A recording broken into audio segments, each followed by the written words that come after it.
माझ्या मागे दिसणारा हा नजारा आहे शीळ धरणाचा। यावर्षी पावसानं ओढ दिलेली होती, मात्र डोळ्यांना सुखावणारं असं चित्र सध्या पाहायला मिळतं आहे। सध्या रत्नागिरी शहराला पाणी पुरवठा करणारं शीळ धरण जे आहे ते ओव्हरफ्लो झालेलं पाहायला मिळतं आहे। जुलै महिन्याची सुरुवात झालेली आहे आणि अत्यंत मनमोहक आणि सगळ्यांनाच दिलासा देणारं चित्र या ठिकाणी पाहायला मिळतं आहे। कारण अनेक ठिकाणी अद्यापही पावसाची प्रतीक्षा आहे, मात्र असं असलं तरी पण रत्नागिरी शहरात गेल्या 4 दिवसांपासून पडणाऱ्या पावसामुळं या ठिकाणी धरणाच्या पाणीसाठ्यामध्ये वाढ झालेली पाहायला मिळते आहे। रत्नागिरीतलं शीळ धरण हे ओव्हरफ्लो झालेलं आहे।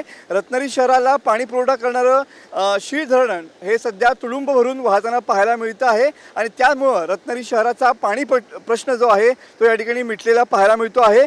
शीळ धरणातून जवळपास 90% रत्नागिरी शहराला या ठिकाणी पाणी पुरवठा होतो। तर सतत पडणाऱ्या पावसामुळं दापोली तालुक्यातील सुकोंडी, पंचनदी ही धरणं देखील 100% भरलेली आहेत। तर जिल्ह्यातील एकूण 20 धरणांमध्ये 50%हून अधिक पाणीसाठा झालेला पाहायला मिळतो आहे। तुम्ही बघू शकता की सध्या शीळ धरणाच्या सांडव्यावरून या ठिकाणी पाण्याचा प्रवाह या ठिकाणी वाहताना पाहायला मिळतो आहे।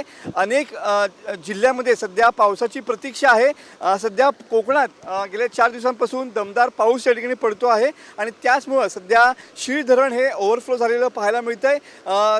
रत्नागिरी शहराला याच शीळ धरणातून पाणी पुरवठा केला जातो, मात्र सध्या हे शीळ धरण या ठिकाणी ओव्हरफ्लो झालेलं पाहायला मिळतं आहे आणि एक सुखावणारं आणि खऱ्या अर्थानं डोळ्यांना दिलासा देणारं असं चित्र माझ्या मागे या ठिकाणी पाहायला मिळतं आहे। कारण का कोकणामध्ये सध्या दमदार पाऊस होताना या ठिकाणी पाहायला मिळतोय।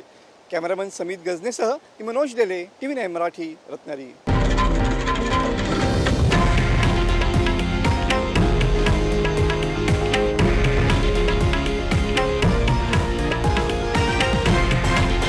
हे आहे देशातील नंबर 1 न्यूज नेटवर्क आणि आपण पाहत आहात TV9 मराठी, एकमेव।